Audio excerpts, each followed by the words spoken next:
Good morning, good afternoon, good night, wherever you are. My name is Sue, and I would like to welcome you to my channel, Life Talk. And so today I am going to talk about why narcissism is so very destructive. Now, when I decided to do this channel, I really questioned my motivation for doing it. People do things for different reasons, and the reasons are not always good. So as a believer in God, it is important for me to do things with the right motivation to heal and not to hurt. But the Bible says that the truth will be an offense, and so even though you try your hardest, sometimes the truth will offend some people, and it's not always a bad thing, because an offense can cause you to change. It can cause you to become a better person.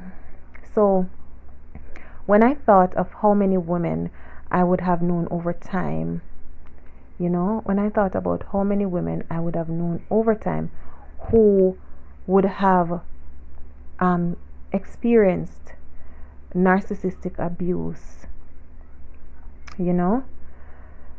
I just said, you know what, this can help somebody. This could really help. I was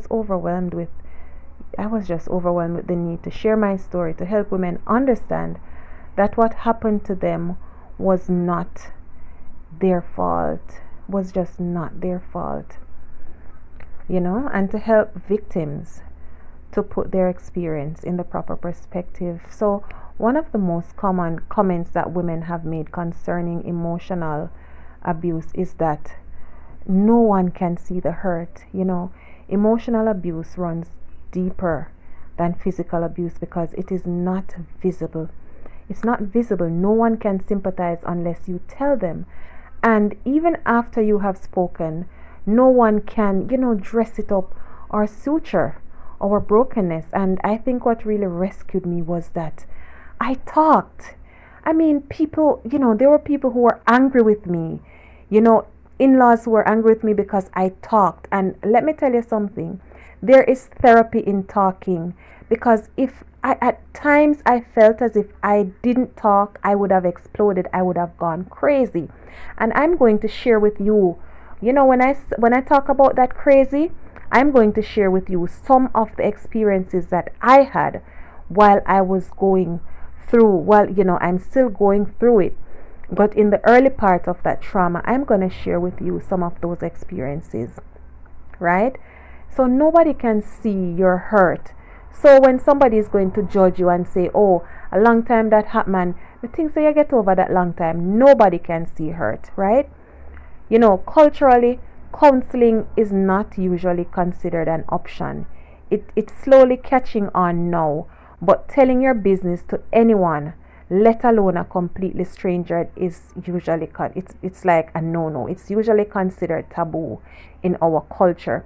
So in my introductory recording, I explained that neglecting responsibility is one of the hallmarks of the narcissistic male.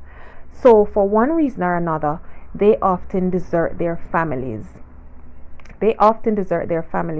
This is very significant in light of the fact that 40% of Jamaica's households are headed by single mothers. And that's a whopping number. That's a whopping number, right? These men can become financially abusive as well, withholding financial support from their children based on the mother's reaction to their behavior. I'm sure that many Jamaican women can identify with this part. And this reminds me, thank God, although I've experienced financial abuse, but in some way and at some point, but there is still consistent financial contribution, and I'm happy for that. It might not be what I think I deserve or or what can actually do what needs to be done. But I'm happy that it's coming and that it's consistent, and I do give him credit for that. So as I was saying, I was reminded in doing this segment, I was reminded of a song by Damian Marley. I used to love that song when I used to listen to secular music. I loved that song so much. And it featured, that song features an introduction by Tretch. And it went like this, that three monkeys were sitting under a coconut tree discussing things that are said to be, said one to another, "Now listen, you two. There's a strange rumor that can't be true. They say that man descended from our noble race, but the very idea is a big disgrace, for no monkey ever deserted his wife, nor starved his children and ruined her life." And the intro continues. So the idea basically is that, with the reasoning ability and conscious thought, that men will jeopardize the security of their offspring in ways that are not even natural for lower animals. This is really, really serious stuff. So there are some narcissistic men who will be financially supportive as much as they have to be, but are still oblivious of the fact that relationship is an integral part of a child's development. Nothing can substitute for the time that you spend with your child. So unlike other illnesses where the effect is felt by the individual who has it, narcissism affects those who are close to the narcissist, and these people are usually innocent and unsuspecting. So bottom line, narcissists or narcissism is a threat to other persons involved in the relationship. Okay, and what is even more interesting is that unless you have had previous experience or knowledge of narcissism, you might not know what you are up against until years later. So to begin with, narcissists are among the most charming people you will ever meet. They're very charming. So initially, they are kind, they're helpful, they're polite, they're sociable, they're exciting, they're fun-loving. They have all the qualities that will cause you to let your guard down and let them into your life. But eventually, just like that fire that Anansi took and carried to his yard, they will destroy you. Simple. They will destroy you. They will take everything that you have. They will take all your substance and they will leave you dry. So far, I have only come across, as I said before, one single professional advice for people who are in a relationship with a narcissist. Leave as soon as you can and cut all contact with that person unless you can be convinced that this person is cognizant of the fact that they have a problem and they are willing to display some level of openness and honesty. They are willing to make an effort to rebuild trust. Okay? Otherwise, you just have to cut. So, yeah, that's just the plain truth. That's just a fact. So let me see. So whether they know initially what they are doing to you or not, I'm not sure. I'm not sure. But there's based on my experience, there's no such thing as a narcissist who cares about you. No such thing. So they simply do not have the ability to commit to a relationship. They don't love. They don't create boundaries that make you feel safe. And So, with all your perfection, you're not eventually you're not gonna cut it for them. You're just not gonna cut it for them. Right? You're just not gonna cut it for them. So, you feel a need for them. Fine. They will stick around for a while. They will stick around for a while until, the boredom starts to set in.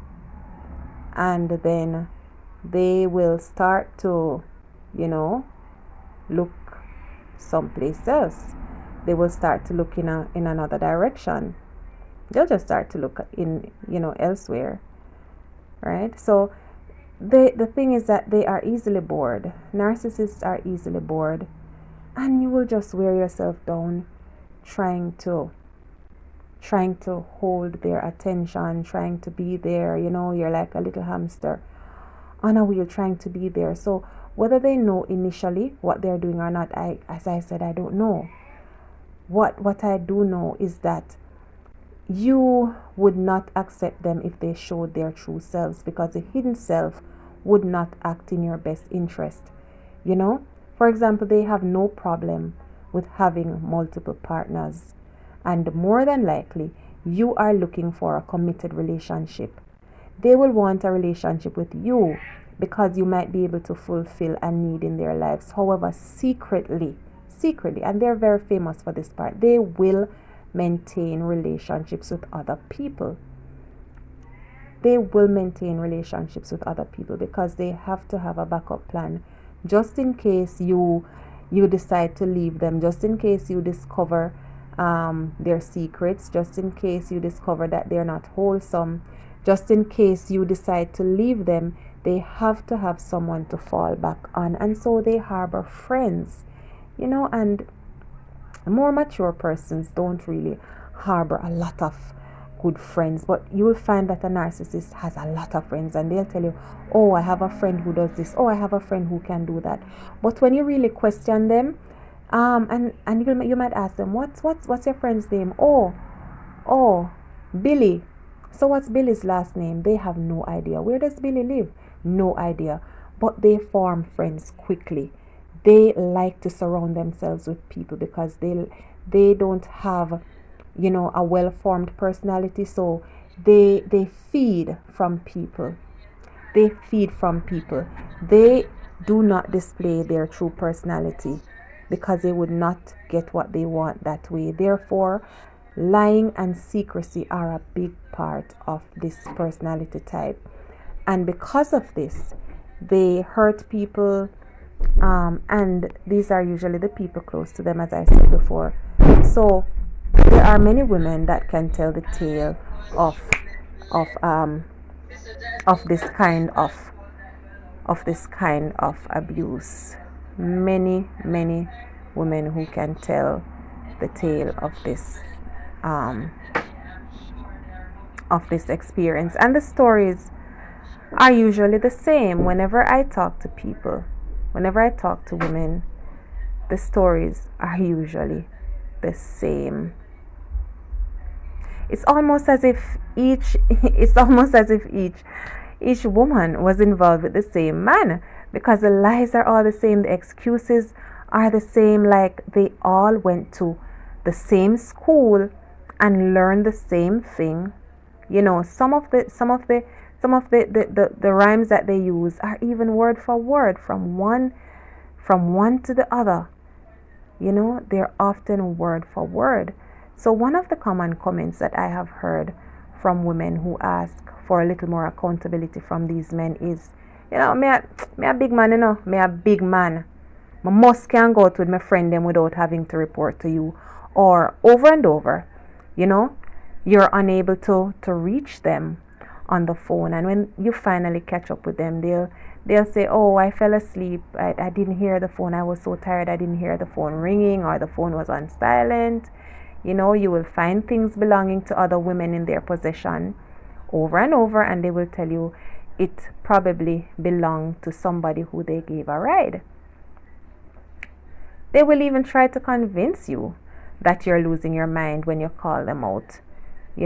When you begin to catch up with them, they will become avoidant. They'll accuse you of accusing them.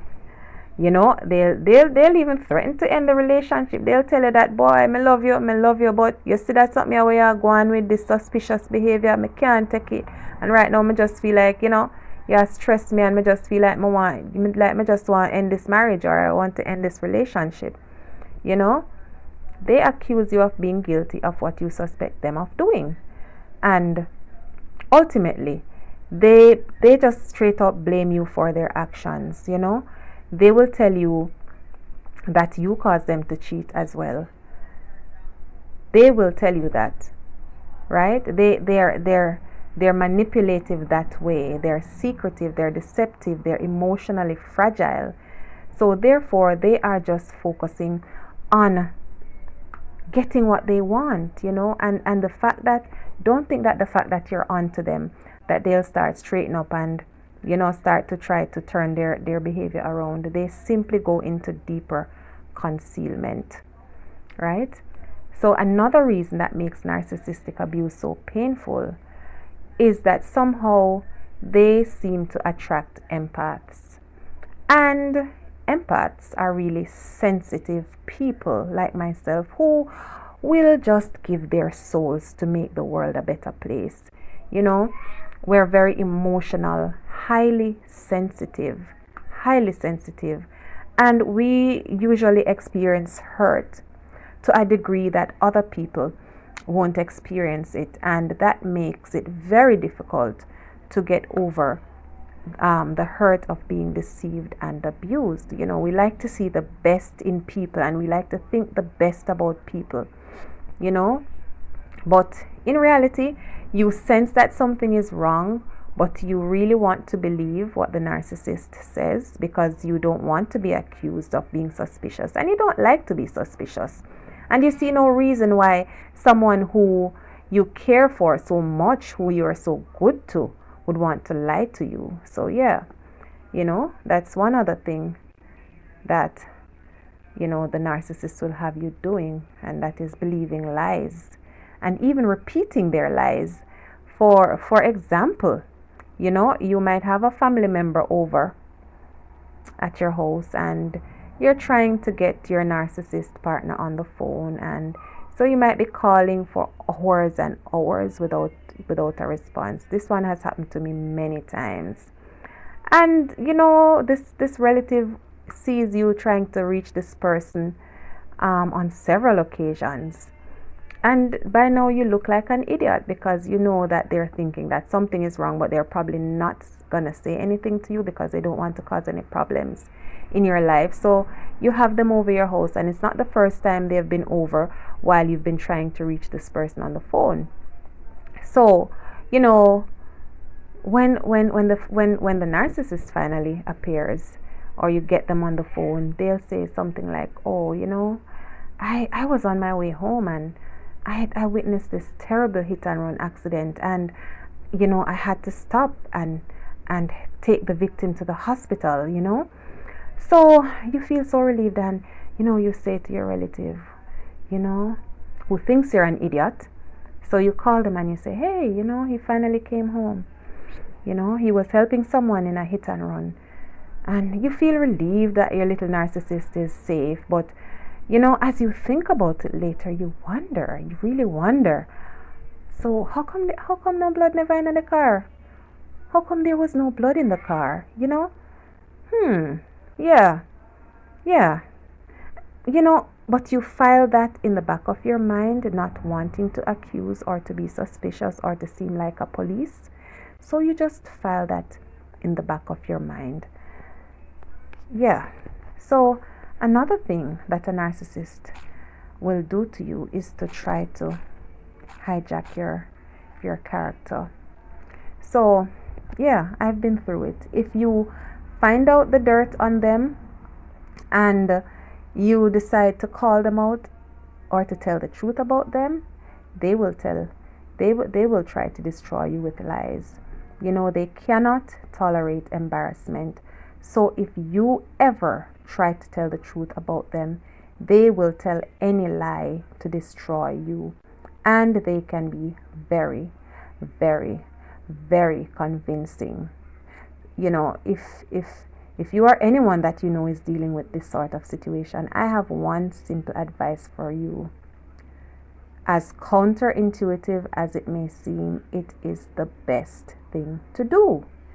Disengage and walk away. Disengage and walk away. The back and forth conversations, the back and forth accusation and proving and confronting, it does not work. It's not worth it. I have tried it. Honestly, I've tried it. When you're angry, it is seriously difficult not to lash out. But the more you do, the more the narcissist will deflect. The more he will turn back all the arguments on you. And if you try to hold them responsible, they will blame you. They will blame you. They might not leave, but that won't change their behavior. Their behavior becomes intolerable eventually. Their behavior becomes really intolerable eventually. You know, that you might have to ask them to leave. You know? And then they'll say you threw them out. I've been there. Most of all, people, if you are encountering this kind of relationship, get some help. Especially if you have children with someone with NPD, it is very difficult because although you're supposed to avoid contact with them, it's very difficult when you have children with a narcissist. And we are going to look at that aspect. We're going to look at that aspect. But most of all, it's good to have someone to talk to when you're in this situation. It's good to have someone who you can trust. But as much as possible, people, get some professional help. Do it for your sanity. So until next time, keep safe, and don't forget to click and subscribe and leave your comments below. Bye bye.